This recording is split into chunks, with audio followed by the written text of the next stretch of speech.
Shalom saudara, bagaimana menghadapi fitnahan dalam kehidupan kita? Mari kita belajar dari Nabi Amos yang juga mengalami fitnahan dalam hidupnya. Kita buka Amos 7 ayat yang ke-12. Lalu berkatalah Amasya kepada Amos, "Lihat, pergilah, enyahlah ke tanah Yehuda, carilah makananmu di sana dan bernubuatlah di sana." Nabi Amos ini difitnah bahwa dia bernubuat hanya untuk mencari keuntungan.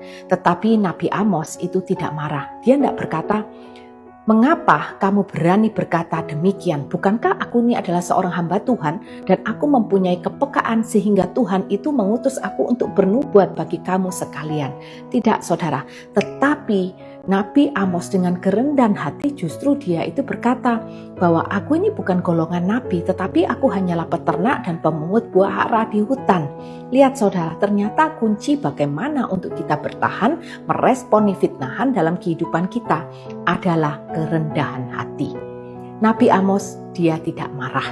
Ketika hari ini kita difitnah karena kita melakukan kebenaran, jangan biarkan fitnahan itu membuat kita patah semangat dan kita tidak mau lagi menyuarakan kebenaran. Justru kita harus belajar dari Nabi Amos, kerendahan hati. Ketika kita difitnah, kita belajar kerendahan hati. Dan juga fitnahan itu kita gunakan untuk mengetes, mengecek diri kita. Apakah kita ini adalah orang yang cukup rendah hati ataukah kita masih orang yang tinggi hati? Ketika kita difitnah, kita marah ataukah kita bisa santai dan rileks saja? Kalau kita masih marah, berarti kita adalah orang yang masih tinggi hati. Tetapi kalau kita bisa santai, kita tidak memusingkan bagaimana kita difitnah, kita adalah orang yang rendah hati. Mungkin saudara berkata, tetapi bagaimana? Bukankah ketika saya difitnah itu merusak nama baik saya? Orang yang rendah hati itu tidak memusingkan nama baiknya. Justru yang dia pegang adalah bagaimana nama baik Tuhan itu harus dia jaga di dalam kehidupannya supaya dia tidak menjadi batu sandungan. Dan kalau kita bisa berespon seperti itu, percayalah saudara, Tuhan yang akan menjadi pembela kita. Pada waktunya nanti Tuhan yang akan membersihkan nama kita. Ketika kita difitnah, kita tidak perlu melakukan pembenaran, klarifikasi, tetapi yang terpenting adalah tetaplah melakukan kebenaran.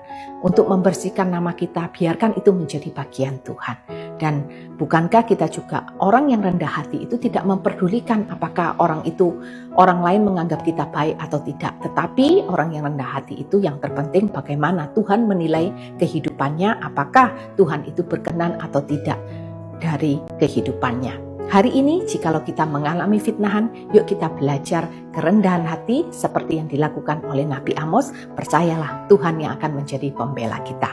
Tuhan Yesus memberkati.